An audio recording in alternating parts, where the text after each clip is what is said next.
वर्णन है। गर्ग संहिता के भीतर पूरी लीला लिखी है, कैसे श्री नंद बाबा कृष्ण को लेकर जा रहे थे, तभी बड़ी जोर की आंधी आई, तो नंद बाबा घबरा गए।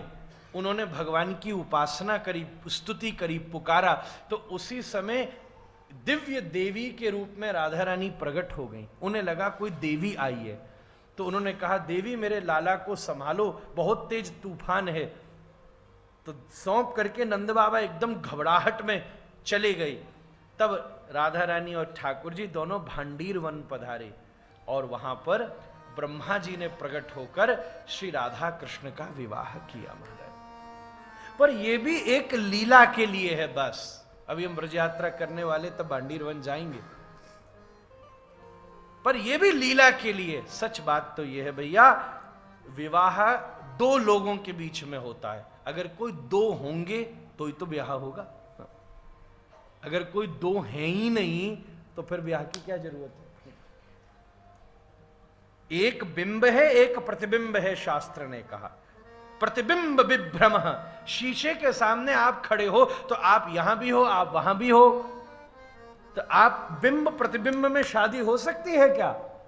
जब कृष्ण बिंब होते हैं, कृष्ण जब दर्पण के सामने खड़े होते हैं ना, तो दर्पण पे जो झांकी आती है वो राधा रानी है, और राधा रानी जब दर्पण के सामने खड़ी होती है तो जो दर्पण में झांकी आती है वो कृष्ण है। अब बताओ, बिंब प्रतिबिंब में क्या ब्याह?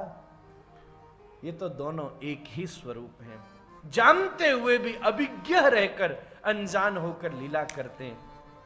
स्वराट, स्वराट का अर्थ है ये राधा कृष्ण का जो प्रेम है ना, ये स्वाभाविक है। एक होता है स्वाभाविक प्रेम, एक होता है कारणों से, ये चीज कॉमन है इसलिए प्रेम है। या माता पिता ने बैठे जड़ घोटा बिठाया, सुनो ये योग बैठ रहे हैं, ये योग नहीं बैठ रहे, ये योग बैठ रहे हैं, इसलिए प्रेम है। इसको कहते हैं बनाया हुआ, जोड़ घुटाव देके, जो सोशल कंडीशंस हैं उसके हिसाब से फेवरेबल, इसलिए भैया ब्याह कर लो। या एस्ट्रोलॉजिकल कंडीशंस बहुत अच्छी हैं इसलिए ब्याह कर लो भाई। कई सारी चीजें होती हैं, पर ऐसी कोई कथा नहीं आती कि हमारे श्री राधा कृष्ण की जोड़ी किसी बड़ों ने बैठ करके बनाई हो, अच्छा ये ऐसे हैं, ये ऐसे हैं। ये तो सदा की जोड़ी है महाराज, जब से है तब से ऐसी है, न किसी ने बनाई है न किसी ने हटाई है। इसी को स्वराट कहा है बेटा, स्वाभाविक जोड़ी। स्वाभाविक, जैसे पत्ते और फल एक संग है, दोनों संग ही होते हैं।